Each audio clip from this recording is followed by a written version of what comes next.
Let's jam. My name is Grenchler, this is Whooper, and welcome back to Average Nerds Inspect Mass Entertainment. That's Anime Podcast for short. This week, we're going to be covering episodes 4 and 5 of The Ancient Magus' Bride, Inuyashiki, Children of the Whales, episode 3 of Hellsing Ultimate, 5 and 6 of Evangelion, and 1 and 2 of Space Dandy. That's right. Space Dandy is the show that we chose to replace Overlord, which we both decided was the worst of the 6 shows we were watching. So we needed a replacement. Grenchler over here has not seen all of Space Dandy, not even all of the first season, although he did watch the bulk of it. Is that right? I probably got it more than halfway through it, yeah. Okay. Well, in my opinion, you need to get all the way through it because it's real good. And so that's why we're watching it. And, hopefully it'll be fun and, entertaining as well. Not just something that you need to check off a list, but right. Something you actually want to watch. Yeah. And we'll see if it was or is that. Okay. Well, do you want to start with Space Dandy then? Yeah, we can just jump right into it. There's not really any news, any developments in the anime world that I want to talk about. Right. Or no hot topics either. Okay. So we can just jump right into Space Dandy. First of all, let's when it came out in America, the dub was happening as episodes were being dubbed and they were being aired on Toonami or Cartoon Network or whatever. Like a week after. No, before they aired in Japan. Really? Yes. It was the first show that was ever distributed that way. And it was only by a matter of hours. But the deal was, I guess the Cartoon Network guys were like, "Oh, this is a sure thing because it's being Watanabe is, the general director." And I say general director because he wasn't the episode director for the majority of the episodes. This is a show where Watanabe essentially brought in a lot of his friends, a lot of his contacts, people who he had met in his long career in the animation industry. And so as we go forward, you're going to see a lot of varying levels of animation proficiency and a lot of different art styles. So it's like an Adam Sandler movie. No. He brings in all his friends and they'll work together and produce something. Oh, okay. I see what you're saying, but no. But the end result is much better. It would be like if Adam Sandler was a general director for 26 films and all of his friends were the directors of the individual movies and he just kind of oversaw the whole thing. Okay. For those of you who don't know who Adam Sandler is, he's been in 2 good movies and that's it. Which 2 are those? The Longest Yard, and I can't remember the other one. Okay, so we're going to say one. One good film. Okay. All right. For the first episode of Space Dandy, looking at your notes here because I didn't take notes this time. The reason that I brought up the whole English distribution thing, how it was different from all episodes or all anime that came before it in terms of when it came out over here, was just to segue into the fact that there's a dub that a lot of people were exposed to and a lot of people probably prefer versus the sub, the traditional purist way of viewing it. And when I first watched it, I watched it subbed as I do almost everything. And I know this run through, I'm trying the dub, and you're also watching it dubbed. I'm watching it dubbed, yeah. Do you have any memory of watching it subbed, or was it all? I do remember watching it both dubbed and subbed. Okay. I think I watched the majority of it the first time subbed. Okay. Because I was watching it with you, and you wouldn't watch the dub, so we watched it subbed. Yeah. That sounds like me. Yeah.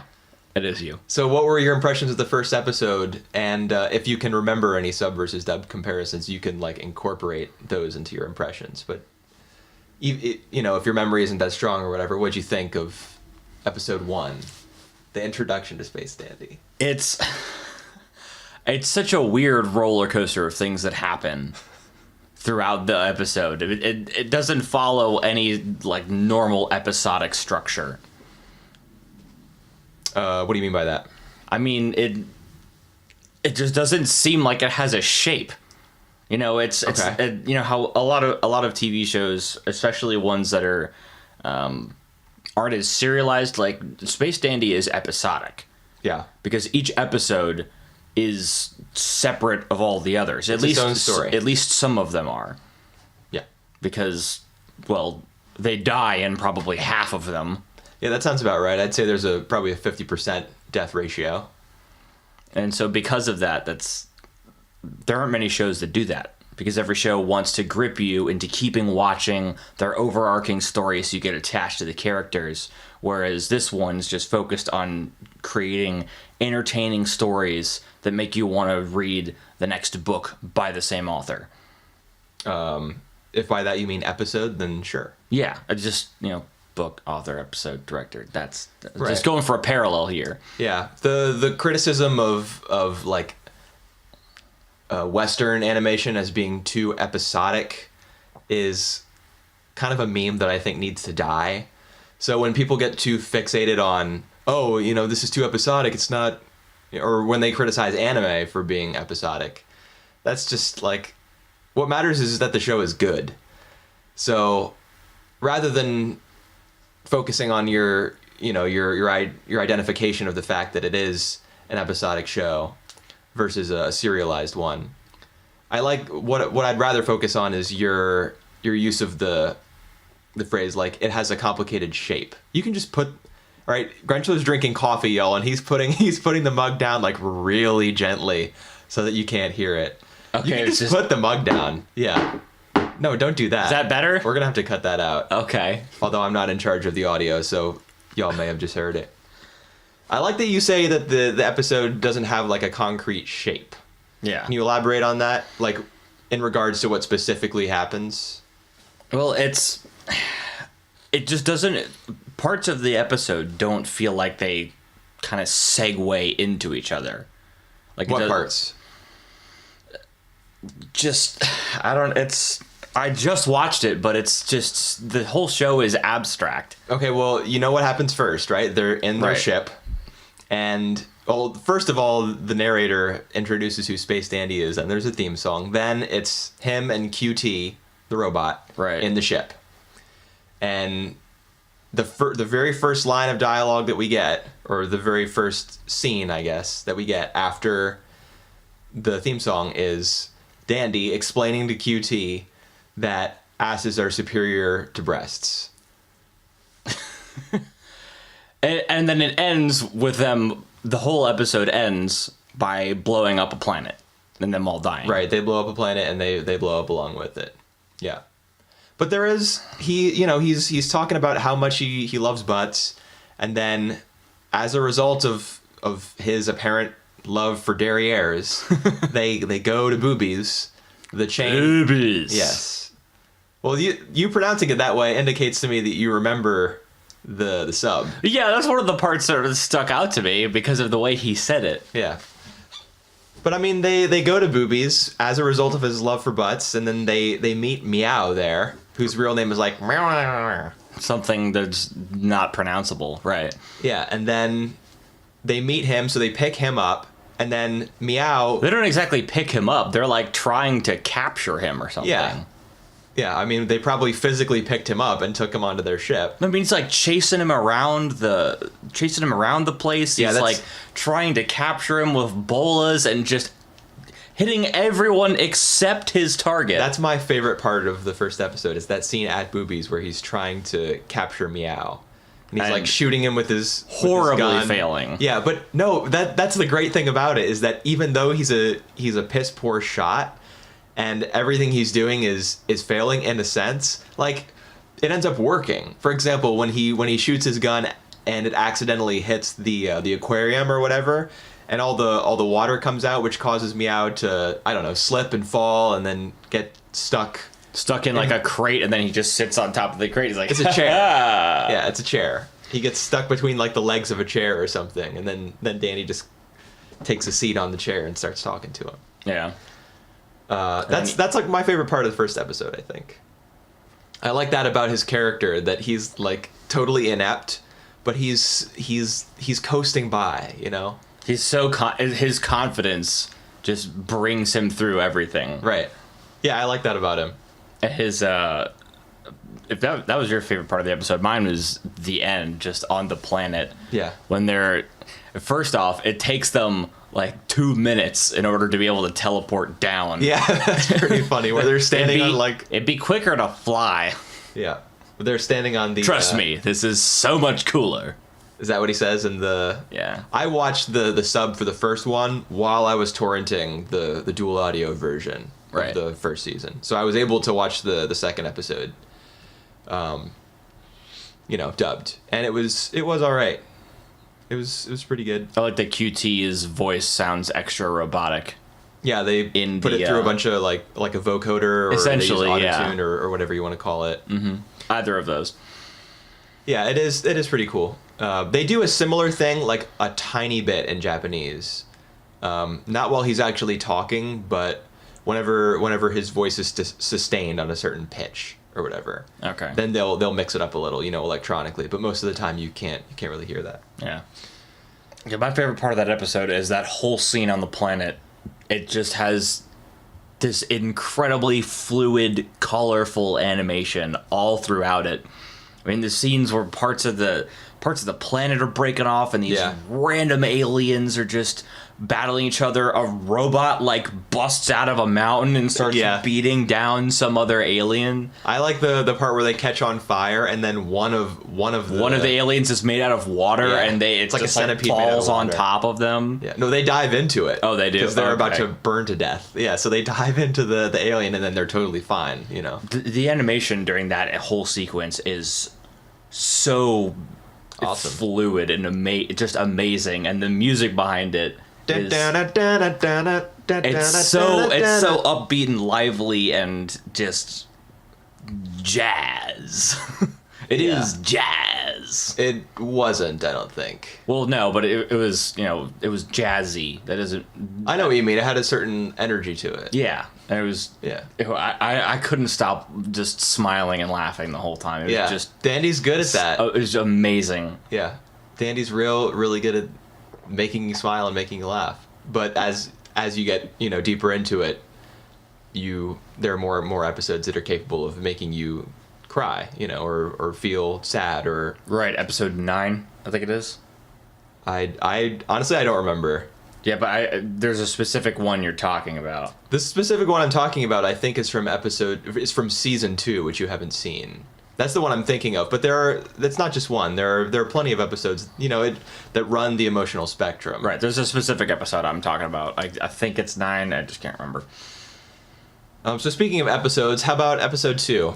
Episode 2, the hunt for intergalactic ramen. Yeah, that's an episode that at the very end gets a little sad, gets a little I don't know, introspective, I guess. The ramen stand alien, right? The ramen tells his story, right? And the ramen guru, they go through the portal and sit down and talk to him, right? And Catman doesn't get to eat his doesn't get to eat his bowl of amazing, life-changing ramen. Yeah, the show picks on him a lot.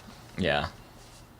As well it should, because he's tweeting their location for the entire episode so that Dr. Gel and his little bean-looking assistant guy, whose name I forget, can chase them across the galaxy. He's literally giving... I love that montage or whatever where they keep getting caught, and then they run away, and QT goes, "How'd they find us this time?" And Mia says, "I don't know, probably just got lucky." I have no idea. If you couldn't see me, I was miming tweeting on a phone. Right. Yeah, he's a clown, for sure. The cat, Meow. In much the same way that Dandy is, but Dandy has kind of like a charisma that Meow doesn't have. Meow's he's got this cool vibe. Right. He has the groovy voice, while Meow kind of sounds like a nerd, and he was wearing a ridiculous hat. And he's a talking cat who just looks strange. Yeah. So I guess the character designs fit with the characters.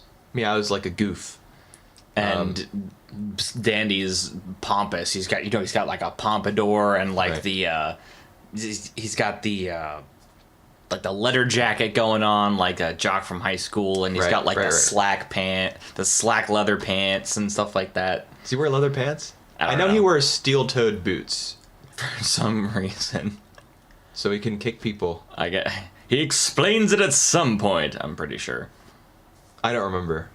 But speaking of Dandy, we're kind of making him sound like a god, like he's, and he kind of is, and that's something that'll be delved into, like the further we watch, the further we go. He's not an ordinary person, although he's not totally aware of that. So you'll see. I don't think it's too much of a spoiler to say that. You'll see what that means as we go along. But this is going to be some like Guardians of the Galaxy stuff where you find out your dad is half planet. I don't think that they go into his parentage at all. Although they do for Meow. You know how in Space Dandy, or in Bebop rather, there are episodes that focus on the pasts of each of the characters. 10, 15. Yeah, they're all multiples of 5. That's right. I don't remember if Ed's was 20. I don't think Ed's was 20. I think Ed's was like 23 or something. Ed's was in there though. Yeah, it was. I just brought that up because they do a similar thing in Dandy. There is an episode that focuses on Meow's, like they go to his home world.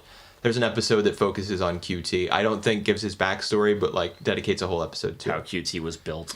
Yeah. But we're making Dandy from Space Dandy sound like a great guy. He's a terrible guy. Yeah, he's everything he does is self-motivated.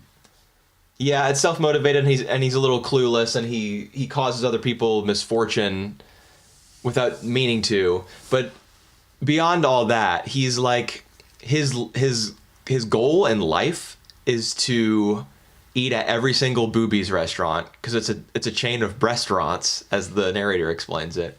Yeah. And eventually he wants to like take them over or whatever. And he wants to own his own franchise or something like that. Yeah, that's his goal. Because this show replaced Overlord in our lineup. As I was watching it, I was drawing a comparison between Dandy and Ein's Own Ghoul, which is the name of the main guy in Overlord, if I remember correctly. Right. And I was like kind of comparing the two. They're both like horn dogs, right? Because the guy in Overlord is like, oh, let me go ahead and change this girl's programming or whatever so that she loves me. And then, this guy's going to Hooters. Yeah. Space Hooters. But the difference is Dandy is made out to be a fool in his show, whereas Ainz Al Ghul is made out to be a god. Yes. We get I am a benevolent god. What is that from? I don't know. Okay. I don't know where. Moving right along. Glossing over. Like the first, there's a 13 episode section of like the second episode or something of Overlord. There's a good half episode dedicated to all the characters being like, you're great. This is why you're great. But in Dandy, we as the audience, we recognize him for the joke that he is. In the first episode, he's like, here, click the head on that statue. What happens now? I didn't think about that. No, he says, oh, I guess we all die too. with a look of like dawning realization on his face. He says, well, I didn't think about that. Yeah. I guess we all die too. Is that how he phrases it in English? Yeah. He's quite a character. Yeah. I enjoyed these episodes. Episode 2 more. I like the ramen one more. You like the ramen one more because it was more like, thought-provoking. What do you mean, like cerebral? Yeah. I just like the balance between like goofiness and then at the end when they get the backstory of the ramen guy. Like, it was really funny that when he was describing, he says, I killed someone. So you think he's like a gangster or a badass. Right. But then it turns out that he accidentally killed his girlfriend because he was trying to light her cigarette, but he just breathed fire all over her and burned her to ashes. And that's when he went on his bender and eventually turned up on Earth. But then the runner of the ramen stand on Earth in his flashback like kind of takes him in and teaches him his trade. So I just, I like the different tones that it's able to move back and forth between. Yeah. Okay. Let's move on to another show. All right. Which one should we do? Spin the wheel of shows that doesn't exist. I could spin the wheel on my mouse and it'll move up to a different show on my notes here. Right, but it's just going to move up to all of them. Well, we'll find out. Or which one are we doing? Let's talk about one of the 3 seasonal ones because we just did an older one. Okay, let's do Children of the I'm confused and I don't know what's going on. Yeah, that's Children of the Whales. For those of you who aren't confused and do know what's going on, which I don't believe is too big a percentage of the Children of the Whales audience, because I don't know. I'm lost. Okay. And I know you like this show because last week when we rated, the 6 shows to figure out which one to jettison, you put this one as second. Yeah. Like second best or second highest or whatever. Yeah, second highest. I put it as 5th, I think. I think so, yeah. The only thing we agreed on, I think, was Overlord being dead last. Yeah. So for Children of the Whales, what is happening? What's going on? Okay, ask a question, get an answer. Okay. They discover the news or whatever. Right. At the end of episode 4, and there's a cliffhanger coming into episode 5. Right, and it's like this ancient flowery looking thing. It's a cross between a tree and a rocking chair. It's With a literally face. it's literally a rocking chair. It's like Santa grew while sitting in a rocking chair. Grew leaves. It's like what? Because it has a face. It's like Santa grew leaves in a rocking chair. Okay. I don't know. It just looks like an old man that had vines. It does look like an old man just because of the beard. Yeah. That's why you're making the Santa comparison. Yeah. But Santa delivers presents to all the good girls and boys on Christmas Eve. Correct. Or whatever. And this tree, what does it do? Well, it's supposed to drain their emotions, right? But they reject. Right, this one doesn't. They rejected the people on the mud whale, their ancestors or whatever, rejected it and said, "No, you're not going to sap our emotions." And so they left. We're gonna go. No, they stayed. They stayed on it. Right, they stayed on it, but they rejected the rest of the world. Oh yeah, okay, I see what you're saying. So what do I have? What do I have written here? So what is the news doing for them? What does it do? It isn't really evident. The only thing that I can infer is that little pink-haired girl. Neri, yeah. That's it. No, it's a manifestation of it because you see it get absorbed by it and then shows up later. She actually calls the news mother. Right, so it was created by it. Yeah, she's the daughter. Right. Yeah, the little pink-haired girl. And she contains all of the memories and the spirits of the people from the mud whale who have passed. So it's essentially collecting their spirit. Isn't it more complex than that? Because Chakro, when he meets Neri and has that vision in episode 4, he sees dead people. He sees Sammy. But he's able to talk to her. Right. Oh, I guess that would be... Yeah, she is one of the people on the mud whale who've, passed away or whatever. Huh. What else did he see in that vision? No, he sees Suo in a cage, the guy who becomes the chieftain, the green-haired guy. Right. He sees him in a cage, so he's having a vision. But we also mentioned, at some point, either Neri, the little girl, or something else, the narration, mentions that he has some special attunement to people where he can feel their hearts from a distance or something. I remember what you're talking about. So let's see. Falena News, because Falena is the name of their mud whale or whatever. Right, and the news is the spirit. It's different from other newses. Nui? I don't know what the plural would be. Because it doesn't eat emotions. Instead, it trapped everyone on the mud whale in the sand ocean. I definitely remember there's a line of dialogue where they're like, "Oh, it trapped our ancestors in the sand ocean." Okay. And they broke out somehow, and now all the people on the other driftlands or whatever, they want the Falena News because it's powerful. No, they want to destroy it. Why? Because it allows people to live with emotions? Yes. Okay, but that brings me to the crux of my problem with this show, and I guess my lack of understanding surrounding it. Yeah, why is the show set up to condemn these condemn these people for having emotions and like calling that a sin. I understand that the rest of the world lives without emotions because they're like slaves to their little basement spirits. They're little basement dwellers. They're basement like news or whatever. Right. They all have no emotions because of that or something. They sacrifice their emotions to it. Yeah. They have to willingly in exchange for power or technology or something. It's not clear. So I understand why the rest of the world would regard the people of the Mud Whale as sinners, like as heretics, because they live their life differently. That's like the conflict between all religions is, you're different. You're different, so die. Yeah, we have to kill you because your tree is different from our tree. But like, why is the show set up that way? I don't understand what point it's trying to make exactly. Do you think it's trying to make a point, or do you think it's just a plot device? I mean, it's obviously a plot device. All aspects of all plots are devices.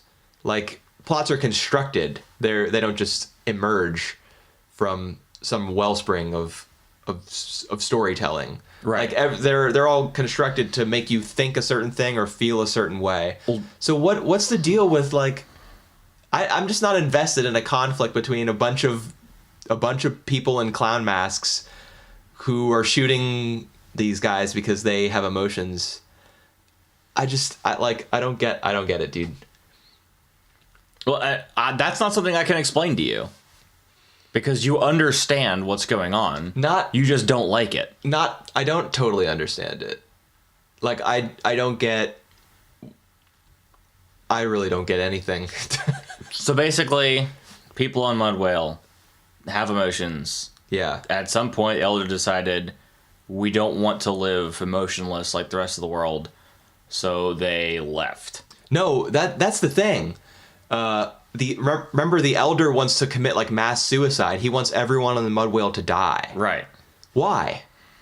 Because he thinks that's a better death, or that death is a better alternative than to living without emotions. Was that really what he was thinking? That, and they're gonna die anyways. Yeah, I mean they're gonna die because the clown people are gonna show up and slaughter them. But was that really the Elder's motivation? Like, He said it was essentially, like in Japanese culture, it'd be like committing seppuku.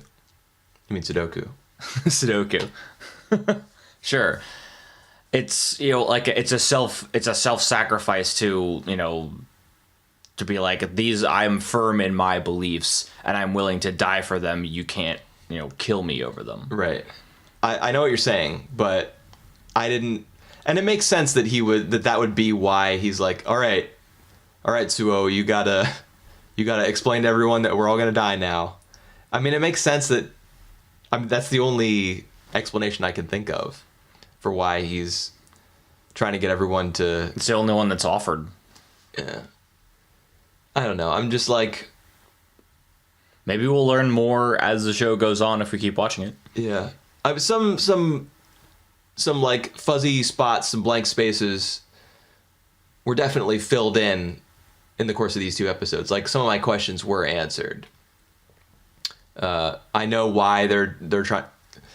I know why the other people are trying to kill all the people on the Mud Whale now, while the clown dudes are emotionless or whatever. They also seem to have control over their island and where it goes. Did the Mud Whale people not have? No, not at all. Okay. It just drifts. Also, they're hoping to be able to run into another empire. Because there's more than one empire out there. Yeah, they want to find people who are like sympathetic to their cause or whatever. They want to find people who hate the other guys. Yeah. The enemy of my enemy is my friend. Right. So where did these episodes leave off? These episodes basically left off that we've got 4 days left until they return to attack. Right. Oh yeah, Suo was giving that speech to everyone. Mm-hmm. And dude, the thing that made absolutely no sense to me was, Oni, the bad guy. He interrupts Suo's speech and he's like, "Yeah, I'm gonna fight alongside you guys." And everyone's like, "Yay!" Really? Yeah, the crowd cheers, even though he's like a violent criminal. So public perception would be... we don't know what he did to be put down there. That's true. It doesn't say like, oh, he slaughtered 3 families. It's true. But there's a rainbow. I think it's implied. Yeah, don't get me started on that. I think it's implied that he's done some bad stuff. Well, yeah, obviously. But the fact that he's down there living away from everyone else in the bowels or in the dungeon or whatever, public opinion would be stacked against him. Like, people would regard him as a criminal who needs to be locked up. So why is everyone cheering? Because they also know that he killed like 4 or 5 of them last time. Dude, I don't think people are like that. I don't think people would coldly assess the situation and be like, we only have 4 days left to live. We need the help of this violent criminal in order to stave off our inevitable death at the hands of these gun-toting clowns. Obviously, you've never watched Suicide Squad then. I haven't. Good. All right, I think we've gotten as much out of this show as we can. Yeah, we covered what happened in both episodes, basically. Yeah, I don't know. I'm not too big a fan, but I still think it looks pretty cool. Yeah. So I'm enjoying that from episode to episode. And maybe we'll get all, maybe the next episode we watch or the next 2 episodes, whatever we decide to do, maybe we'll get all the answers and then I'll suddenly love it. It's possible. Anything's possible. Let's find out.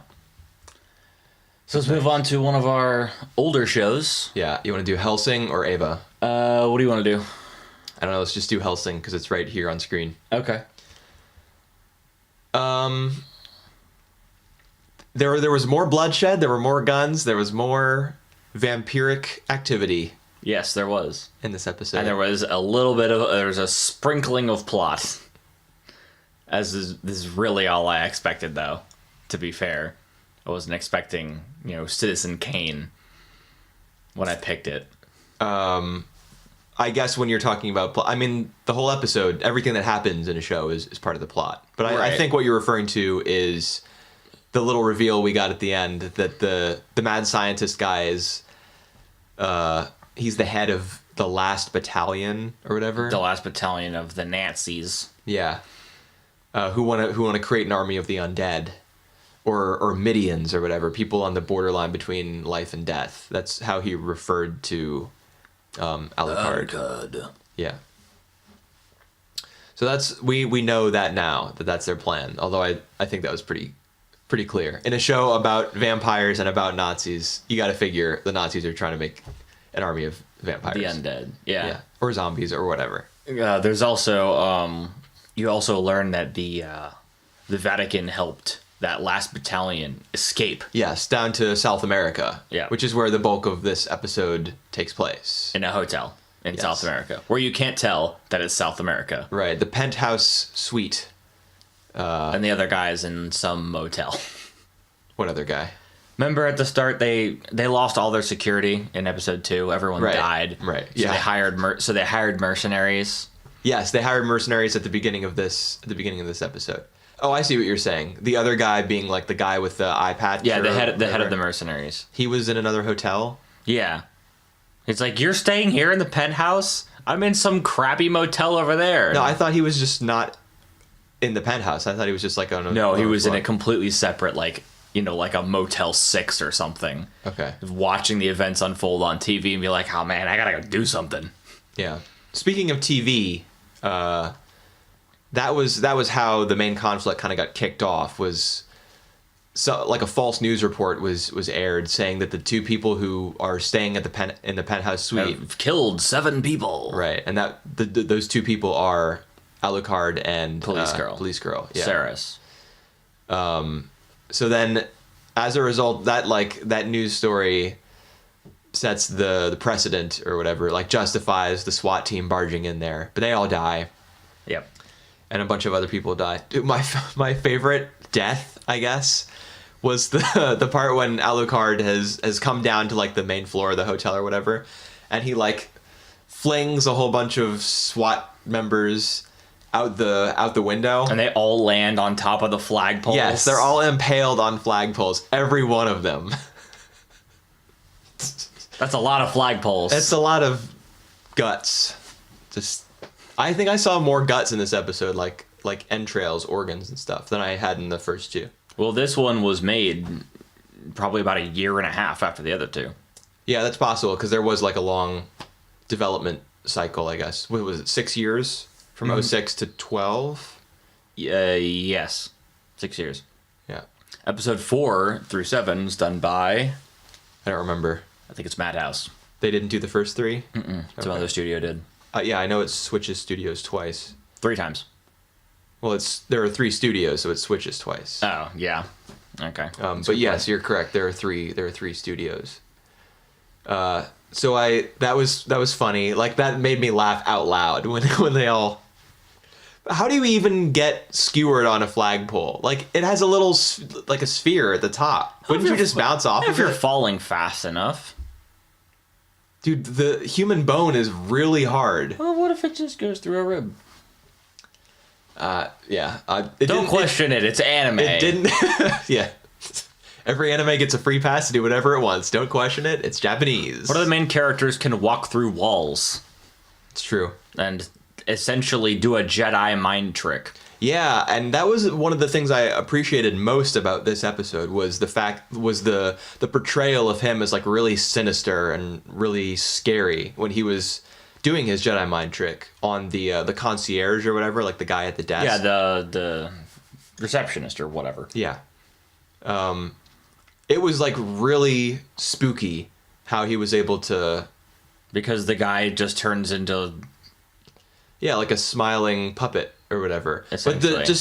the direction of that scene with the intense close-ups on the eyes and the spooky music in the background, and especially the duration of it, like how long the process took, instead of it just being, like, these aren't the droids you're looking for, just a hand wave. Right. It was intense. So I do appreciate. Sorry, you were gonna say something. No, I was gonna say it's rather than he's influencing him, it's like he's dominating his mind. Yeah, kind of like he's reaching his hand into his brain and kind of like moving stuff around. Yeah. I just appreciate the fact that the show is willing to portray Alucard as a monster, as a beast, rather than, a cool guy with a cool hat and guns and all the women love him. The like 90% of anime. Alucard. Yeah, it's interesting how like R's and L's get mixed up in Japanese. So it's interesting that a lot of the characters, when they say his name, they just say R card, essentially, because they can't flip it around and get the U in there before they say cod Or the L. Yeah. Which is the subs. I don't know what you're watching, but the one I'm watching, it's spelled Alucard. Yeah, it is on mine too.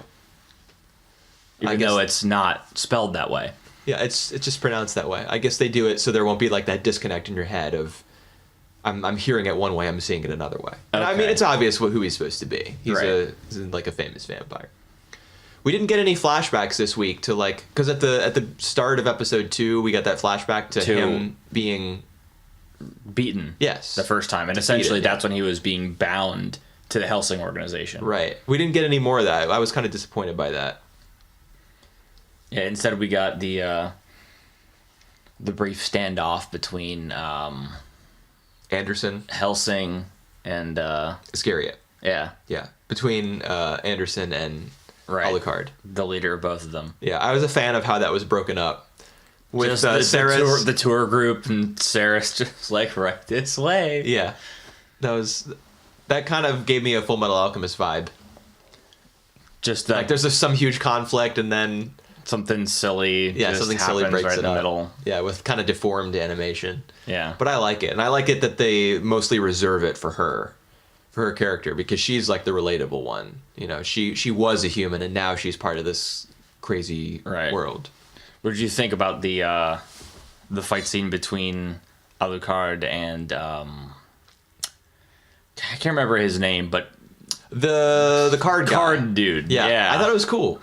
What was his name? I wrote it down. It was Tubal Cain or whatever. So he's one of the Nazis. He's one of the last battalion guys. Right. I thought it was cool that he had his cards and they were exploding and he was using them as a shield, for defensive purposes too. And after that guy got beaten, I thought it was cool that he held his own, you know. But after he got beaten, Alucard actually read his his mind. Yeah, he read his thoughts or whatever by drinking his blood, by like chomping down on his neck. Yeah. So that's how he learns about Last Battalion, the war that they're trying to engineer. Right. I thought that was really creepy and really cool that he has that power and that he can activate it by, taking in other people's blood through really gruesome means. One thing that Alucard mentions at some point is that immortality doesn't exist, and yet he's God knows how old. Right. Yeah, and he can get his head cut off and stuff. He can get his head cut off. He can essentially his whole body can disappear, and he's still alive. Right. It'll get all drawn back together somehow. Yeah. But one of the things I think is that when he kills someone, he absorbs what's left of their life. Like how much time they had remaining on Earth is added to his, because he, more than just drinking their blood, he like absorbs their soul. Okay. Because he's, tier of vampires wise, he's like all the way at the top essentially. Elder god tier. Yeah. So you think that's how he's prolonging his life? I think so. By absorbing others. Yeah. That makes sense. That's another Full Metal Alchemist parallel, I guess. That's also... The Philosopher's Stone is like, it doesn't actually give you immortality. It just lets you, use other people's. Yeah. It lets you essentially add the lifespans of other people to your own, I think. Because you're what's it called? The red liquid in FMA. I can't remember. It's called... the Philosopher's Stone. It's called the Philosopher's Stone. Yeah, it's the same thing. Yeah. It's made of people's souls. Right. And Alucard says in the show, you're right, he says there's no such thing as immortality. I'm wondering how he could be killed.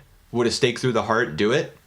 Then burning him and scattering his ashes at the crossroads or whatever? He says no, that a stake to his heart won't kill him, and neither will cutting off his head. So how would he die? I have no idea. But he knows that Anderson could kill him. There's some special, like holy crosses or something like that has the ability to kill him, most likely. Yeah. Garlic. It's just garlic. That's his only weakness. All right. What next? Let's do either Inuyashiki or Mahoutsukai no Yome. Let's do Inuyashiki. Okay. I'm just gonna say right off the bat that I liked episodes 2 and 3. I was getting drawn in. Mm-hmm. The sheer brutality of the second episode, as well as how disconnected the intermittent brutality of the third one. I was like, I wanted to know more about Hiro, about Inuyashiki as well, like when they would eventually clash. And then we start with episode 4, and what's happening? I wasn't as into these two, and in particular, I think the visual ugliness of the show really reared its head in these episodes. It's not pretty to look at. Really? Yeah, the CG's bad. The characters, their facial expressions hardly change. They look kind of plastic. I just don't think it's a very good looking show. I think I see what you're talking about. I don't notice that stuff as well as you do, because I haven't seen, a lot. I mean, I've seen great animation and I've seen bad animation, but it's more difficult for me to tell it apart than it is for you, I think, just based on the amount we've seen. Anime is mostly what I watch. Right. Almost exclusively at this point. So yeah, I'm constantly evaluating character designs and comparing, the look of different series. And I don't think Inuyashiki has the look that it needs. I think one of the reasons that CG is... It's not. I'm going to interrupt you for just 1 second and say it's not just the CG. That's just a small part of it. I think it's a gross looking show, putting the CG aside. Okay. But, go on. One thing I was going to say is, I think, just from examples I've seen in the limited amount of shows, is CG is... People don't really like it in their shows. And I think one of the biggest reasons for that is people are animating the CG to try to emulate the movement of hand-drawn anime. Yeah. Whereas CG has the ability to be incredibly fluid. Yeah. And I mean, you've seen Pixar films. Everybody's seen a Pixar movie. That everything looks alive and just real. Yeah. And I think one of the reasons that, and it was covered in that show you told me to watch that I finished. It's about animation. I told you to watch a show about animation? It's about... Are you talking about a YouTube video? No. It's an anime about making an anime. Oh, Shirobako. Yes. Yeah. When they talk about the CG and one of the five girls is a CG animator, and she mostly does wheels. Right, and she wants she's working on a scene with a dog in it, and she wants to know, it's like, how do I get this to look more, less fluid or less like lazy and more like the actual animation. Yeah. And they talked about essentially keyframes and in between frames and like adding more in order to, because when you're animating something, you have one pose and you have the next frame, and the computer does everything in between. It moves from one spot to the next. That's in CG. Yes, in CG. Okay, sure. So by her adding more keyframes, it made the animation more the way she wanted it to. Okay, what does this have to do with Inuyashiki? Let's bring it back. I'm just bringing it back to CG and anime as a whole, where because it's done like that, it looks off. Yeah, I mean, the CG in the show definitely looks off, but I think it's necessary. We addressed this in the first episode, I think. Yeah. He's got a robot body. I think the character designs look gross. Putting the it's hard for me to look at at Inuyashiki's face. Like, it's not like, oh, he's old so he's gross, but yeah, I don't know. It's off-putting. Yeah, the voice acting is another part that I have. He's mumbling the whole time. They actually got newbies. People who aren't established voice actors for the roles of both Inuyashiki and, if I'm not mistaken, Hiro. Okay. And I appreciate that kind of bravery, to give new people a chance, but also to make things sound different, because there's definitely a way that old men sound in anime. There's definitely a way that young girls are instructed to sound in anime. So you get a lot of like homogeny. A lot of the same stuff sounding the same. So I can appreciate taking a chance and doing something different, but I don't think it's working for Inuyashiki in particular. Like his VA is just not emoting correctly, I don't think. Okay. But that's okay. That's just another thing that's hampering my enjoyment of it a little bit. Let's talk about the actual episodes though, like what happened in them. Okay. So the start of episode 4. The guy getting the BJ in the sauna. Yeah, forcing the other guy. Yes. Yeah. Because we got to establish immediately this guy is evil. Yeah, or that he's crazy. I think that's the bigger takeaway from the blowjob scene is he's walking into a sauna and forcing a guy. He's like, leave. No, I'm not going to leave. Okay, suck my dick. Yeah. Yeah, just establishing that he's not playing by anyone else's rules, because he's a nutcase. Right. Episode 4 was fine. It told a pretty self-contained story about the girl. Right, the girl who had the oddly attractive girl who has the completely average husband. Yeah, the potato-faced. Right, potato-faced dude who makes $26,000 a year. Something like that. I did the conversion on my phone. I was like, I wonder how much $3 million is. $26,000. Yeah, you can usually just move the decimal point to 2 places. Like a yen is a cent, roughly. It's 0.6 cents now. 3 million times 0.6 is not 23,000. That would be 18,000. 26,000. 26,000. The decimal place was some number of zeros and then 59. Okay. I don't know. According to my phone, wherever it is. Yeah, the yen is weak versus the dollar right now. Right. But that's just for the time being.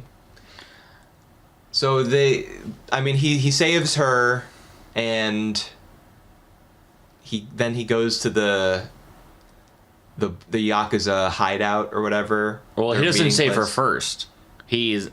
he goes and tries to stop the Yakuza guys. Right. Gets knocked out by the gunfire. Right. It just like he's like falls over. Yeah, why was he able to resist the gunfire so effectively when he actually goes to their meeting place? Because it had happened to him before, I suppose. Yeah. I mean, I understand the logic, the reasoning, the justification that you could make for the scene. I just don't think it's totally... Especially because it was just like one guy, 10 guys, 20 guys. And just like, that's a lot of 9mm. Yeah, that was some Hellsing... that was Hellsing tier gunfire. I was just like, I know they're Yakuza, so they pay off the cops, but someone's gonna notice that. Yeah, probably. But no, they can. And then again, his self-defense thing didn't kill anybody. Yeah, but it did blind and paralyze all of them. Yeah, so they're blind quadriplegics. Yeah. They're left with their thoughts for the rest of their life. Yeah, I was wondering when he was giving his little spiel, like, I've made it so that all of you will never be able to hold your children, and you'll never be able to see.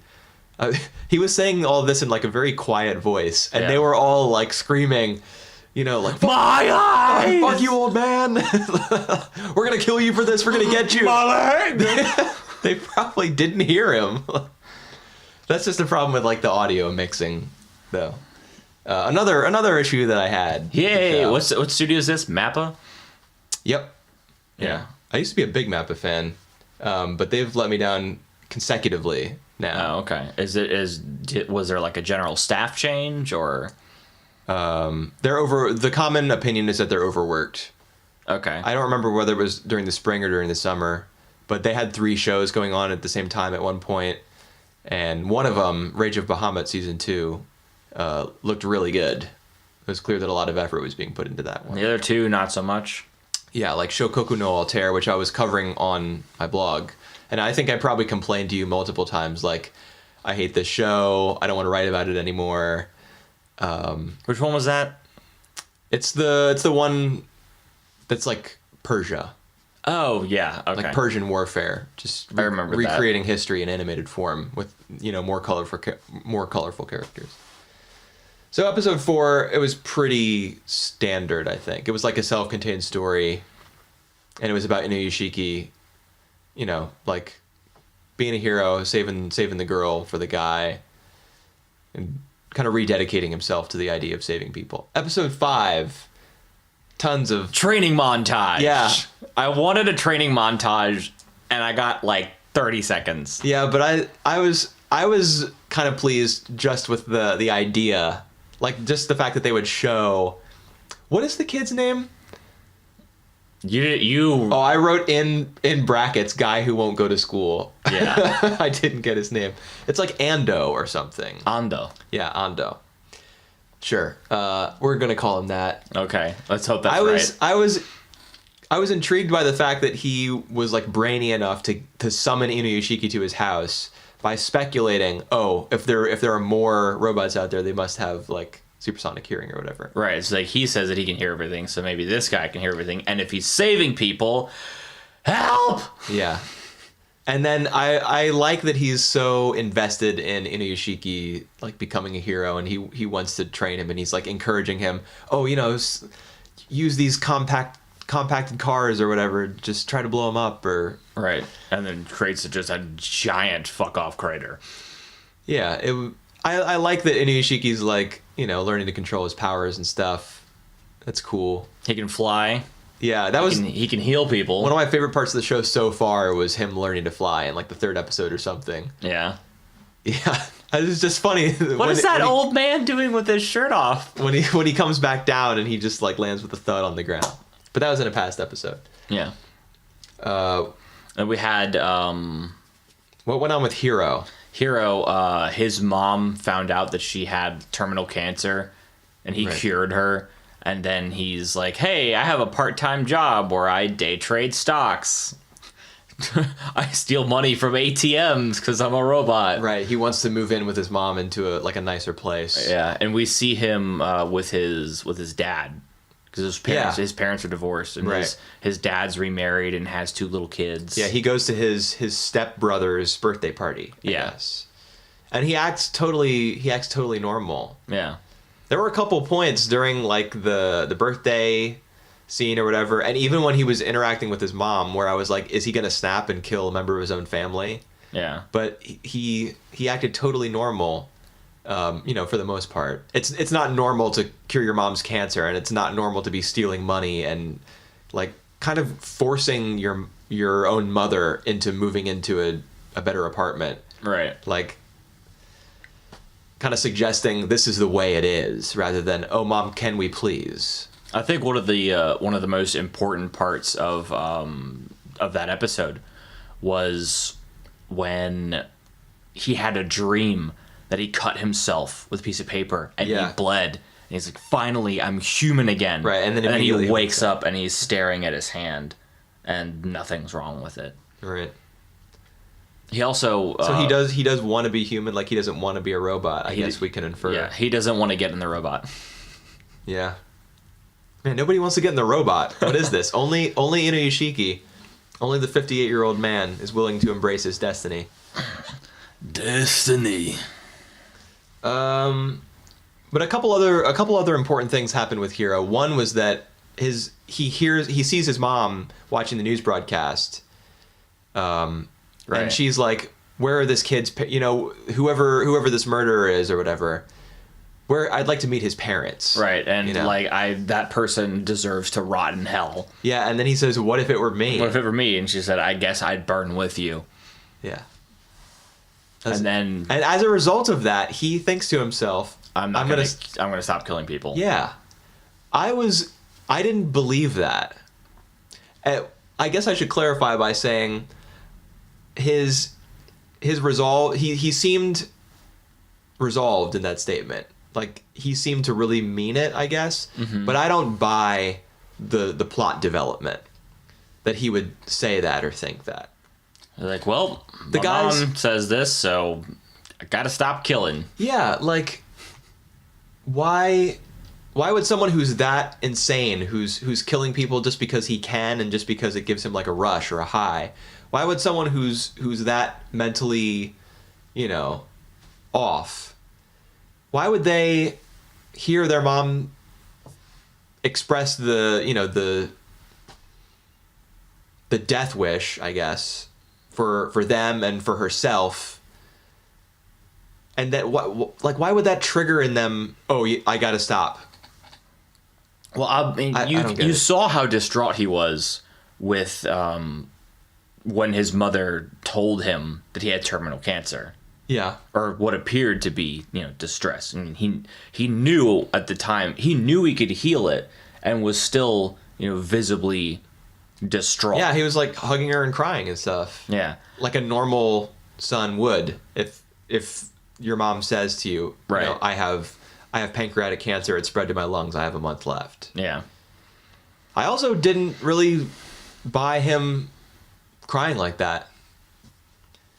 I don't know, I think he still really cares about his family. I mean, you see him acting perfectly normal with his step siblings and with his dad. And then you see him come home, and he still, respects and cares for his mom. Yeah, I guess my issue. He's a family man. Yeah. He's a family man when it comes to his own family. When it comes to other families, he's a family murdering man. Yes. I guess what I really want regarding Hiro, like the development that I want next is, I want more than just a flashback to him being like, oh, I would care more about anime characters dying than I would about someone who I didn't know. I want to see what happened to him when he was a kid to make him this way. Or I don't think I'll be satisfied if there's nothing. I know what you mean. If the idea is, oh, he just lives like a lonely existence, and he just wanted to kill somebody for kicks. Yeah. And he liked the way it felt. Gotta kick up the jams, dude. Okay. some other stuff happened, but let's move on to another show. Yeah, the other stuff was essentially there was an eyewitness to security footage of him invading someone's home. They all die, and then he leaves. And so I don't remember that at all. Yeah, there was either security footage or an eyewitness, and the police, Secret Service, something show up at his house. Yeah, I remember that. They surround him or whatever, and then they kind of tackle him, and then the camera pans up to the sky, and that's the end. Yeah. I was looking for him to like jet off, like jump up in the air and might fly. be alluding to what he did, based on maybe, but you don't hear any like engines or whatever. Right. But so it makes sense that they found him, I guess, because there was footage. But is that just conjecture on your part, or was no? there... They say that. They say on the news report that there was like either an eyewitness or there was security camera footage. Okay. I can't remember which of the two it was, and it's possible that his friend, now that he's with Inuyashiki, turned him in Right. by being the eyewitness. That's conjecture, but that's a possibility. Yeah. Because they make a note in the news broadcast to say that all of these are happening in areas where there aren't security cameras. He's being really careful, making sure that there's not a way for him to be seen. I also missed that detail. Yeah. Okay. So he slept up. Either he slipped up or his friend turned him in. Oh, maybe like Inuyashiki, because he has that camera in his head or whatever, and his eyes are probably cameras too at this point. Right. Maybe he filmed him or I don't know. something. Maybe it was the girl. Remember that girl confesses that she likes him, and he's just like thanks and walks off. Maybe she was so mad that she recorded him committing murders and like turned him in. Here you go. All right, new show, Ava. So we watched episodes 5 and 6 of this one. Yep. Ava episode 6. That's the one where they get all the electricity from Japan and they funnel it into that like super high tech laser gun. Yeah. Essentially. Yeah, and they shoot the angel. Right. A lot of people really like that episode because it's the way it's laid out is kind of like an Ocean's film to me. Like like in a heist film, you have to learn what the target is, like learn the whole plan. Right. Plot out in advance how every step of the plan is going to go so they can steal whatever it is they're trying to steal. Right. Or in this case, stop them all from dying. Right. So like it's the episode is flashing back and forth between different like sections of Nerve. Right. It's all linked together by Misato being like, what's the status of this? What's the status of this? What's the status? She's a commander or something. Yeah. Oh, she's the commander. She's like the tactical head of Nerve. But it's laid out that way. Like they're planning the whole operation for the bulk of the episode. Right. Well, we kind of glossed over episode 5, which happened right before that. Yeah. You want to talk about that first? Yeah, because episode 5, and to an extent episode 6, it focuses on a character that they've completely neglected, Ray. Ray. Yeah. Yep. Thoughts about Ray? Emotionless, essentially. Yep. Maybe she's just kind of numb to things, doesn't care. Maybe, we really don't know much about her. We don't know, like, was she an orphan? Did she have parents? Was she taken by Nerve as a child? We don't know any of that. We do know that something is up with her, though, because that's one of the first things we see in the first episode, is Shinji catching a glimpse of her on the street, and when he looks back, she's not there. Right. We know there's something odd, something strange, something even supernatural, perhaps, about Ray. Or possibly all of the kids. Yeah, or all the children, like... Right, all 4 of them. Ray, they're supposed to be. I think Ray is referred to as the first child. Yes. And Shinji is the second. Mm-hmm. They found the third. Right. Who hasn't shown up. You will meet the third child. I've seen a poster of the show who has all 4 kids, and I recognize one of them. All 4 kids. Oh, yeah. I guess there would be 4 kids. The fourth is Shinji's classmate. I think. I can't answer that. Okay. For spoiler. I mean, I saw it on a poster. Yeah, I know, but there are different posters and there's different people you could. I know who you're talking about, but I can't say anything else about it. Okay, all right. So yeah, we learned about Rei. Yeah.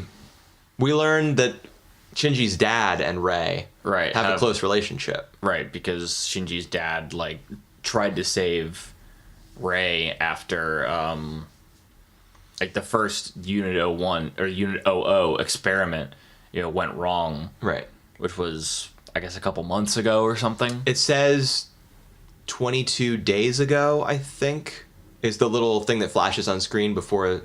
That's at the very start of episode 5, and I think it says 22 days ago. Okay. I could be wrong. Yeah, the robot goes haywire, so they eject the entry plug. Right, and it just like slides around the room. Yeah, I thought that was pretty cool. And then the LCL, that orange liquid jets out of it. Yep. So they can breathe. And then Gendo, which is the name of Shinji's dad, does go down there and so he's clearly very attached to Rei, more than his own son. Right. So they have a maybe close she's his daughter. Maybe. Don't know. Yeah, and that would make her and Shinji, she and Shinji siblings. Yeah, step siblings or perhaps actual siblings. Who knows? Maybe all the Evas are related. Although, as far as we know, only to exist. Yeah. As far as we know. There'll be more. Right. I'm assuming there are 4. Yeah, we know that there's a third child, so there's probably at least one more Eva. Although you can use although you have to sync with your Eva, it's possible to use somebody else's. Right, they just have to do a complicated process of overwriting its code or something. Yeah, something like that. I think that's already been alluded to in the show. Oh, no, they mentioned it. Okay. They're like, we can do this. And it's I can pilot it, but they're going to have to overwrite its something. Right. Okay, so yes, Gendo and Rei, they have some kind of relationship that I think Shinji is jealous of. There's that scene where he's doing some kind of test in his Eva, and he sees Gendo and Rei talking and smiling. Right. And he's my dad never smiles at me. Yeah, he's so stunned by that he actually sits back in his chair.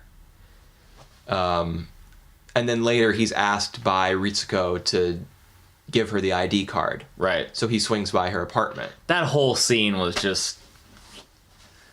Was just what? I don't know. It was awkward, unnecessary. What was the point of that? Yeah.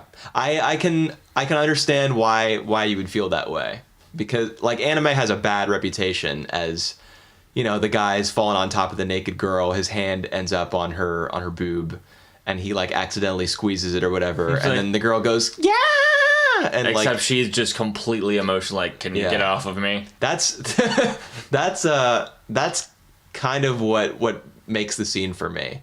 Is it's a really degrading situation for a woman to be in, I guess. Right. And for an audience member to be watching. They're just yeah, it's a little cringy. Why am I watching this? But in Eva here, Rei has no response. Right. So why do you think that could be? I don't know. It would entirely have to do with, or at least I think, if depending on how you're raised and you're taught, you have to be taught shame, shame in in nudity, in your physical form. It's not something that babies and children run around without their clothes on. You have to teach them that that's not okay or that's not normal. So if she had been raised in a lab and never taught this kind of stuff, then that would explain her reaction. Right. Just a theory. Right. It would explain her total lack of of response to him falling on top of her. Right. But the reason that she even approaches him in the first place is because he's holding the glasses. Right. That his dad was wearing when he saved her. Right, and they fell off and onto the ground and cracked. Right. And you see later when she's piloting OO, they're like hanging on her little. I'm glad you noticed that. Yeah. Little joysticks, Joy-Cons. Yeah. She's got a Switch. That's all the Eva is. It's just a giant Switch. I'd play it. Why not? Yeah, I can understand your like being kind of squicked out or whatever, like feeling like it's awkward. I mean, there was a point to it, and I could see that the point was that she was emotionless, or just didn't have the reaction everyone would expect her to have. That's also the first time that Shinji ever talks to her. Right. Or that she ever talks to him. Like, it's the first meeting they have, really, the first conversation. And so I'm going to trip, my bag's going to pull open your drawer full of underwear, and I'm going to fall on top of you. Yeah. I mean, I feel as though if you were to take Eva, that scene where he, falls on top of her naked, and you take 9 other scenes from anime at random. Where the same thing happens. Yeah. It was probably going to come out on top. In terms of watchability and also in terms of the meaning behind the scene. Right. Rather than just fan service. Yeah, it's not, I fell on top of you and now I get slapped and I get called a pervert and oh no, now the girl doesn't like me. She does slap him at one point. Right, but it's for a totally different reason. Do you remember what that was? It's for he says something disparaging about his dad. Yes, that he can't trust his dad and his work. It's like, what, you don't trust your father? And he's like, what? No. Yeah, how could I is what he says. Yeah. And she slaps him. Yeah. So that's very interesting, is that the only thing to really to make her emotional, to get a rise out of her, is criticism of Gendo. Right. Although she is kind of, you could argue that she's a little emotional at the end of episode 6. Right. After Shinji does the same thing and is burning his hands or whatever in the process of. I mean, to be fair, he's wearing a suit. Yeah, and that suit's really high tech, so it probably protects you from heat. Right. But he does the same thing. He tries to get to her to save her. Or whatever. Except he's wimpy. It takes him forever. That's true. The show does take care to show you, to make sure that it takes longer, and he's not just like, He-Man, rip the door off. Right. She uses the Eva to rip the panel off so he can get to her, though. Yeah. Because he still has control of his, because she shielded him so that he could fire a second time. Because the first time when he fires, the thing fires back. It fires back, and because of how much power is going through the air, they warp. It reverses the polarity. Well, it didn't. Sure, yeah, let's go. It reversed the polarity. Yes, yeah, all that stuff happens, and then he gets into the entry plug, and she says, I don't know what to do. He's rescuing her and stuff, and she's just totally flat, no response. And she says, I don't know what to do in situations like these. It's like, you could smile. Yeah, he says, at times like this, you can just smile. And she does. Right. But is she doing that because you said so, or because she actually feels something? Yeah. That's the question. I mean, I think she does it because she flashes back to Gendo saving her. Right. And that's not just speculation. We actually see on screen, the show flashes back to Gendo saving her. Okay. And she does smile. Kind of a little bit of a creepy smile, in my opinion. Although I'm sure that all the Rey lovers in our massive audience would disagree. So I like Thanks, these episodes. Greg. We also learned that angels are very similar to humans. 99.89%. Right. Not in terms of their molecular or physical makeup, but in terms of how their molecules are arranged or something. Right. Ritsuko explains it. Because they're not made of something we can identify. Yeah. They're made out of particles that resemble light. Or something like that. We know what we know what they're kind of made of, but we don't know exactly what they're made of because it doesn't exist. Right. But although they're not made of flesh and blood, they are close cousins somehow to humans. Right. And that'll be important way down the line.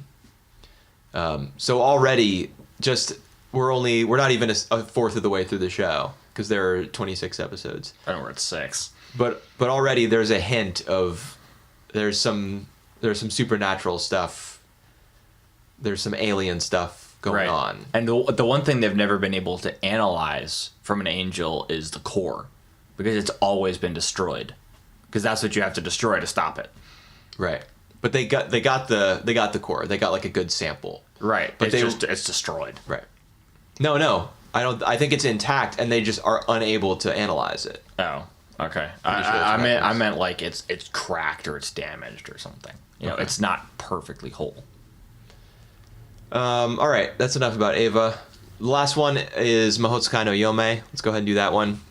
What are your thoughts about these feline episodes? I thought it was cool how they, they took the natural phrase, cats have 9 lives, and be like, yes, cats literally have 9 lives. Every time they're reborn, they get smarter, and eventually they can talk. Yeah, I think they did mention that, like, most cats can't talk on their first life, but by their 5th or 6th. It's like I'm on my 7th life. If I couldn't talk right now, I'd be dumb. Yeah. Yeah, the cats have 9 lives. They have a society, they're part of a global organization with a king at the top. They have like a government. Right. And Elias and what's her face? Damn, what is her name? Chise. Yeah, they go solve a problem that the cats are having because the church told them to. Yeah. Otherwise, he doesn't want to be there. Right. And they wanted specifically a mage, not a sorcerer. Yeah. And we do see sorcerers in this episode. Yes, we do. They're nefarious. Yes, they are. The guy with the scar on his face and the blonde teleportation knife lady. Yeah, and she did you notice that she had the thing from Men in Black? Yeah, did you notice that? Yeah, it looked like the thing with the like the memory eraser thing that the people from Men in Black had. Only for her, it was like to use magic because she clicked it and then she'd like teleported into the air, right, and dropped Chise into the lake. Right. I thought that made me laugh when I saw that. I thought it was like a clear pendant with some kind of liquid or something inside. I mean, it wasn't a pendant. She wasn't wearing it around her neck, was she? I think so. Oh, okay. I don't know. I just saw it in her hand. It was a long tubular object. Tubular, man. Tubular. There was a cat murder long ago, and the first king got a bunch of cats to claw him to death, and his evil spirit has only been sealed away. Reading from my notes here. It wasn't his evil spirit that was sealed away, though. It wasn't? It was hers. No, that's not true. Her consciousness, her spirit was preserved with him. Wait. The formation is essentially the tormented souls of her and all of the cats. What? Yeah. It's not his? No. Okay, I can clearly see like why you would think that, because she turns to goo, right, in that flashback. Well, that's also what it says. Oh, is that right? Yes. I thought that his soul or whatever was the amalgamation. I mean, when she says underwater, and I'm just gonna inject here for a second. I thought it was a little lazy. How, remember in episode 3, she falls under the water, right? And I don't know what. She has like a vision or something. And then she gets saved by Elias. And then, that's the dragon episode. Right. And in this episode, again, she is under the water and she has some sort of vision or whatever. Sorry, I was a little slow that time. It was, like, it's cool. Somebody drifting down to the bottom of a lake has, like, strong symbolism. It's a feeling of hopelessness and death. two episodes in a row, like, come on, man. Yeah. But while she's down there, she sees the woman. What's her name? I don't know. Mina. She sees the woman, and then she sees the woman over here, and like the black stuff is circling around them. Mm-hmm. So I thought the black stuff was the guy. Mm-mm. Okay. It's her. Yeah. Okay. Well, Because that doesn't change too much about the episode. Because if you remember, it flashes back to her life beforehand. Right. She's real sick. She has like an autoimmune disorder where she gets sick all the time and she's bedridden. Right. So the guy her husband consults a sorcerer. Right. And the sorcerer is like, you got to kill cats. Kill these cats, put their blood into this vial. She'll be okay. She drinks it. She turns into it. Right. She turns into that goo so that it is her. And then it's also because she drank the blood of all of those cats that had been slain, it was also them as well. It was their souls unable essentially to cross from life into death. They were stuck in the middle. Right. Okay. And so Chisei helps them cross to the other side. Yeah. With the help of that fairy that tried to kill her. Right. Yes. Yeah, I thought it was neat how they were such good buddies now. So we do see sorcerers in this episode. They're trying to, like, you know... They want to study and use the amalgamation in the Yeah, middle. the goopy stuff. Right. Because they... Wait. A sorcerer created it. Yes, that's true. Well, a byproduct of a sorcerer created it. Yeah, they want to study it. Probably because it would be of some use to them in performing magic. Because magicians use, like, fairies and sprites, and they use science or whatever, like alchemy. Right. And that... The evil spirit goo was probably going to be helpful to them. Like, they could study it and learn how... I don't know, learn something from it. I don't know, magic. It's described how they use magic, but you don't really see them. Right. It feels like they need something physical in order to be able to do it, rather than just, like, doing it. Yeah. Like, Elias just thorns away. Right. You know.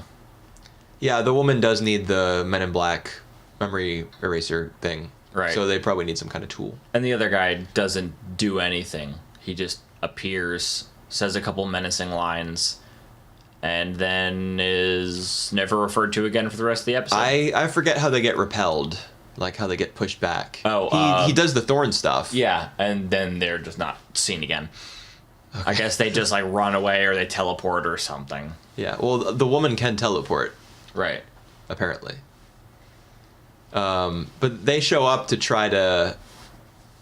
You know, they stop Chisei from... I thought that was a cool scene where she's, like, given the robe and she has the bangles with the little... And she walks across the water. Yeah, that was a cool scene. And she has, like, the tree branch or whatever. She's like, normally you would need a staff, yeah, but we'll have to do. This will have to do. And she also had the decanter, essentially. The what? It's like it's basically an incense holder that's, like, on the end of a stick. Okay. That thing. When I think of decanters, I think of, like, using them for, like, potions. Yeah, I said the wrong thing. Okay. It's... I think I remember what you're talking about. Yeah. Oh, dude, you remember how she gets, like, cut on the neck or something? Right. And Elias, like, licks the blood away? That just... Dude, you want to talk about cringing? I can handle Shinji falling on top of Rei's naked body. And... You know, the awkwardness that ensues from that. As terrible as those kinds of scenes are in a lot of other anime, I think it's, you know, I can handle it in Eva. Right. But him licking her neck just, like, sent chills down my spine. Really? Yes. Okay. I was just like, okay? Sure. Why not? Is weird, dude. Like, this girl is mentally troubled. She's obsessed with death. She's tried to commit suicide. You shouldn't be... Like, I don't care how good she looks. You shouldn't be licking her on the neck, even if she's got a little cut there. And it heals it. Yeah. We also learned something else interesting. What? That she's going to die soon. Yeah, because she's a Sleighbega. And that's one thing that the sorcerers say is, like, why don't you tell her about the fate that's waiting for her? And tell her it's like she's just an experiment to you. Right. Yeah. And that's not totally resolved. No. Which I like. Basically, she says, I don't care. It's like he's the first person to treat me like a real person. Yeah, I didn't totally buy into that. It's true that he's the first person to call me family. Call me family. Yeah, I don't. That's racist, dude. I don't totally buy into her being like, oh yeah, he really cares about me. He thinks of me as his family. I see what she's saying, but I don't like that the story's paced that way. That after like 5 episodes, she's bought into his interest in her. Right. I was like, after the 2nd and 3rd episodes when we talked about it in the last time we did the podcast, I was really into the show. Not as much after these 2. Yeah. I wasn't I didn't care very much about the backstory of the sick woman and the cats dying. I thought that the moment when she turned into goo was pretty stunning. Like I was shocked. But on the whole, that story really didn't connect with me. And the cats, like, all of a sudden, the cats, and they're just cats everywhere, and like I don't care about these cats. I know I'm never gonna see them again in the story. I think they're doing world building. Yeah, I can understand that and I can appreciate it, but this felt like a very, very separate, very remote part of the Mahoutsukai no Yome world. Like it's like in Mario, how there are a whole bunch of different levels. Like they went to the cat level for a couple episodes. They're never going back to that level. They got the 2 stars, now they can get out. Yeah. Well, Super Mario Odyssey out is, oh my god, let me start again with this sentence. Super Mario Odyssey is out now, so it's not stars anymore, it's moons. It's moons. Do you know how many moons are in the game? Isn't it like 800 or something? 830 moons. Cool, dude. I look forward to not having a Switch, which I don't, and not buying that game, which I can't, and not playing it, which I aren't. Sure. And you're probably gonna lambast me for this, but I thought these episodes self-contained. Like if you take out some of the overarching like plot stuff that's happening, like the information about what happens to slave beggars and stuff. Yeah, you're just talking about like the cat stuff and the Matthew Mina backstory and all right, that. and the cleansing of that. I thought it had kind of like a Mushishi vibe. Where it's like rather than like a, I forget what his specialty really is. I'm sorry. What Ginkgo's specialty is? Yeah. He's kind of like a jack of all trades. In his little wooden backpack, he's got all kinds of like potions and medicines. But he goes around and like cures people or ailments. And that's what they were doing. Yeah, Elias is kind of he's going from place to place and dealing with problems that have arisen in the magical world because the church priest has told him to. Right, he's doing it at someone else's behest or whatever. Right. But I see the parallel that you're drawing between Elias and Ginkgo. Now you've only seen a few Mushishi episodes before you like swore it off because it was too. Because it's so slow. Nothing happens. All right. Now that you've said that, I got to get up on my soapbox. Okay. We got to cut this episode off. We're approaching the 90-minute mark here. Okay. Well, the first episode was people who say nothing happens to criticize anime, TV, movies, books, whatever. That's the laziest thing ever.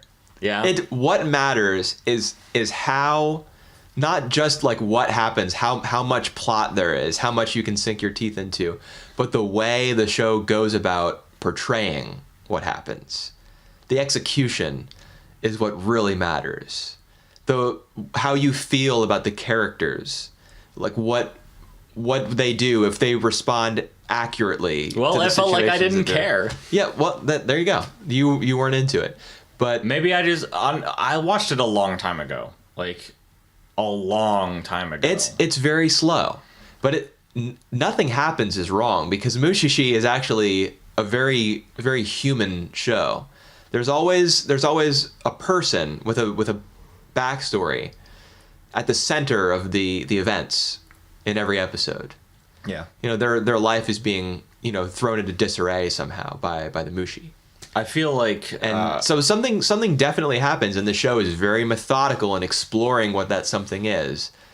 But it's, to me, like 80% of Mushishi episodes or more are like home runs. I love it, and it's okay that other people don't because it is slow, and a lot of people say that it puts them to sleep. I need to give it another try now that I'm older. That might help. I don't know if that'll make too much of an impact, but it could make a huge impact. Well, just, it might help to think of it in the way that you're thinking of these 2 episodes of Mage's Bride. That every story is its own thing, and just evaluate each episode on its own rather than, oh man, this whole show is so slow and boring and I don't like it and I want to go to sleep. Right. Just watch one and think about what that episode had to offer. Okay. But it's also totally cool if you don't like it. There are really highly regarded anime out there that I've seen that I think are pieces of shit that I just don't care about. Yeah. Yeah. That's true. You have a different opinion from most of the, or you sometimes have a different opinion from the rest of the herd. Sometimes. Yeah. I will say that a lot of my favorite anime are like critics' pets. Yeah. But not all of them. And I don't like all the the stuff with critical buzz either. Everybody's got different tastes, and that's cool. Like, I didn't like these episodes of Mahoutsukai no Yome. You probably like them a little more than I did based on what I'm hearing. And that's cool. I still like the show. Okay. One question I was going to ask you earlier, but I decided to wait until we were doing this, was which show do you think has or not? All right, start again. Which show? Which show do you like the music for the most? Music. Yeah.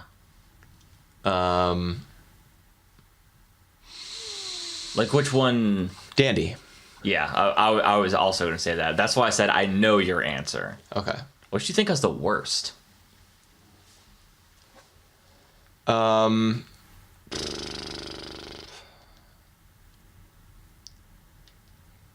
be honest, I'm not very good at like remembering music, like background music.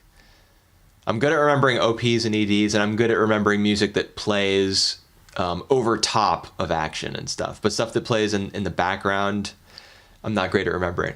Like Hellsing, for example, I couldn't hum you one tune. Right. It doesn't have an opening. It doesn't. It doesn't have an opening theme, but beyond that, like I couldn't. I assume that the soundtrack is very electric guitar heavy because it's an action show, and there's probably some like religious chanting in it or something. I'm just speculating here because I don't really remember the show that I think has the worst music. Maybe Inuyashiki. I think it does too. One of the reasons is because I can't remember any of it. I can't tell you what instruments were used. Yeah, it's what. Although of all these shows, my favorite opening is Inuyashiki. Hit me on the ground. Hit me on the ground. Hit me on the ground. I don't know why. I just really like that intro. I think it's cool, man. Yeah, I love. It gets your blood pumping. I love electric guitar music that's got strings and gang vocals and stuff like that in it. So it's. What'd you say? Gang vocals? Gang vocals, when you have a bunch of people like shouting or doing like O's and stuff like that. That's gang vocals. Okay, I've never heard that term before. That's cool. Yeah.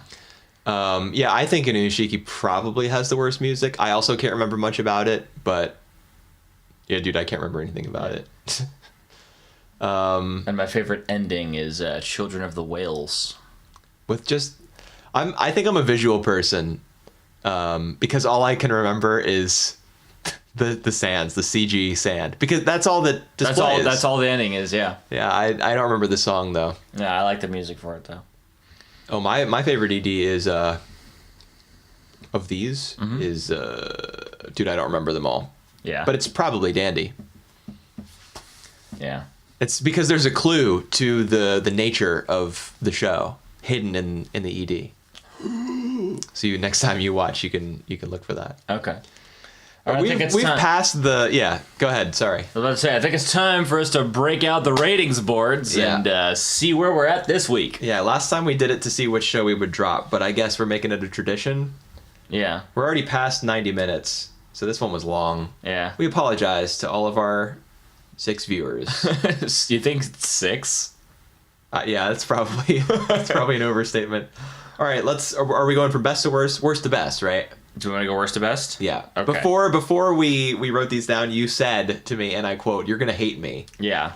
But I promise not to hate you unless you put the one that I put last first. Okay. So what did you put last? Children of the Whales. Inuyashiki Okay. was my least favorite. I can respect that opinion. I thought these were a couple of weak episodes, especially compared to what came before. Fifth. Children of the Whales. Wow, that's a big turnaround from last week. Yeah. What caused that? I just thought everyone else's episodes were stronger. Okay. So you didn't rank it this way because you felt that Whales had like a couple bad episodes or that it dipped? You just think that everything else had a stronger showing? Well, it's not only that. I think there was a lot of stuff happened in episode 2 and 3. Like Here we go again. Okay, with the I'll elaborate. Based on how like X stuff happened. I'm a very action oriented person. I like action shows. I like a good drama and dialogue and stuff like that. But Mushishi. Shut up. When I go to generally speaking, when I watch anime, it's because they can do like these fantastical fantasy settings with cool action and stuff like that. Sure. That you just can't get, especially because I watch almost entirely Western television. You can't get from Western television without watching some CW superhero show. Yeah, a lot of people are drawn to anime because it's like, set in fantastical worlds and there's lots of shouting and punching and stuff. Yeah. And like cool, abilities.